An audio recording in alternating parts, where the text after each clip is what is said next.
Welcome to Subsurface Instruments.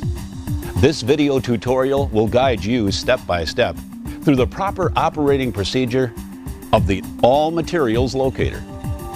Following this tutorial will ensure that buried objects are located and identified with certainty. The device uses advanced ultra-high frequency to find just about any subsurface object that has an edge. Plastic, metal, wood, it doesn't matter. Unlike the deficiencies of GPR or ground-penetrating radar, the device will function flawlessly in clay, wet soil, snow, or even standing in water. Quite simply, anything that you could not find before, including all unidentifiable foreign objects that have an edge, can now be found.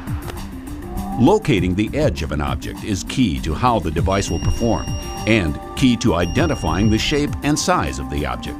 The more you use it, the better you get. We've selected a common construction site, and as you can see, the ground and pavement is scattered with a myriad of marking flags and identifiers. As an operator, it's a great practice to be able to visualize the subterranean environment you're working in. You'll need to paint a picture in your mind of what lies below or what you think might be there. As you can see, there are many different types of ground cover in the construction area that we chose for this tutorial. You have concrete, curb and gutter, tall and short grass, some gravel and rock areas, dirt, sand, and a few trees and shrubs.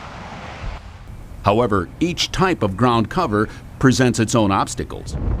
We found a few methods that produce the most accurate reading in these types of ground cover. Let's begin with concrete. The density of concrete or pavement produces a hot or unusually high sensitivity reading. It's a good idea to lower the sensitivity of the instrument by moving the gain switch clockwise, which is medium or low, when working in a paved or concrete environment. Making slow, deliberate moves with the device will help control its reaction to the high sensitivity factors of the pavement and give you a more accurate reading. When you move the device quickly, you'll notice readings seem disoriented. But by simply slowing device movement while using a deliberate pattern, readings become much more defined. Another thing to keep in mind, the laser is a relatively low-intensity marker. It may be hard to see on a bright sunny day, especially in grass and rocky areas. That type of ground cover creates multiple obstacles and shadows and inhibits the laser from hitting a flat, more reflective surface. To minimize losing sight of the laser, the operator uses a shallow angle approach to locate a target. When working in bright sunlight, position the sun at your back so your shadow falls in the targeted area. The laser will be much easier to locate. The markings on the pavement indicate pipeline or wire buried in the ground. The operator begins to acquire readings from the targets and finds parallel. Because of the angle, the laser contacts the ground prior to the actual target. You can see that by the markings already painted on the surface. To find the linear path of the object, the operator uses a simple movement that looks like he's writing a series of the letter W on the ground.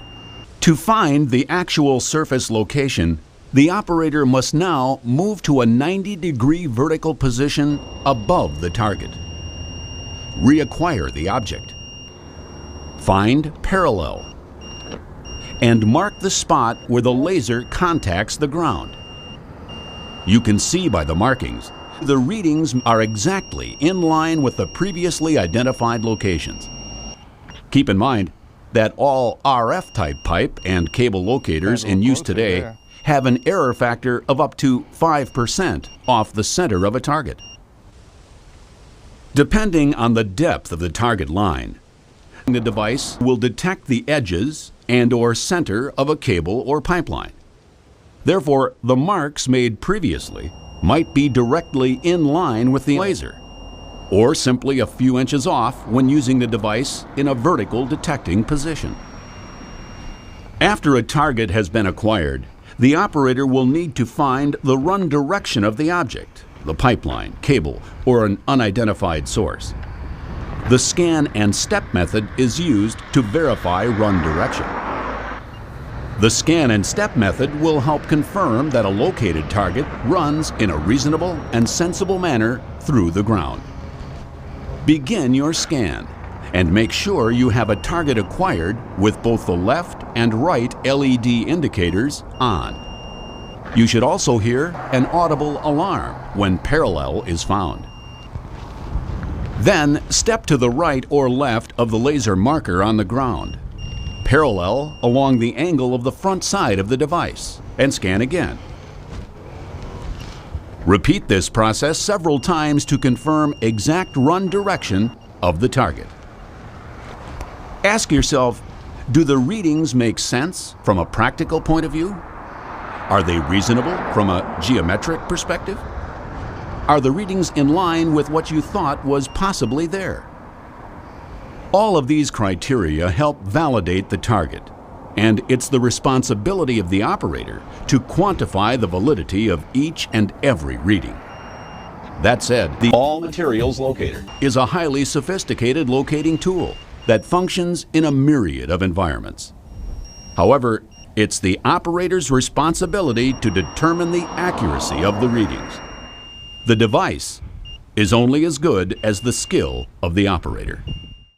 It's very important to use slow and deliberate movements when scanning. Small gravel, such as the stone used in driveways and flower beds, up to 2 inches in diameter, will not affect the device. However, always scan at a slow and deliberate pace. Make sure you verify all marks and make sure the target is real. Buried garbage may hinder finding targeted objects even more. Any tree roots that may exist at the surface or subsurface will be detected.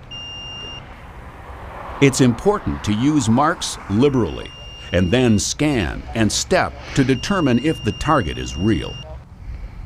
Dirt and sand pose no real problems when scanning.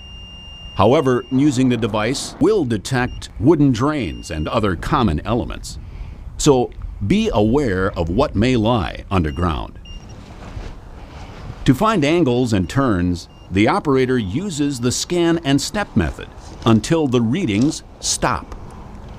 Move back to the last verified reading and mark the spot clearly. Turn your body to the left or right and rotate the inspector angle slowly. The next reading should tell the operator whether the target turns right or left and at what angle. Then simply use the scan and step method to move down the new angle. The device should give you positive readings with both the left and right indicators on. The target might be a junction and make a T. You'll need to verify that too. Repeat the same procedure on the other side. If there are no readings present, you'll have verified that it's just a turn. It's really up to the operator to use the device correctly and efficiently. By using the methods identified in this tutorial, you'll experience the satisfaction that other locators have not been able to deliver.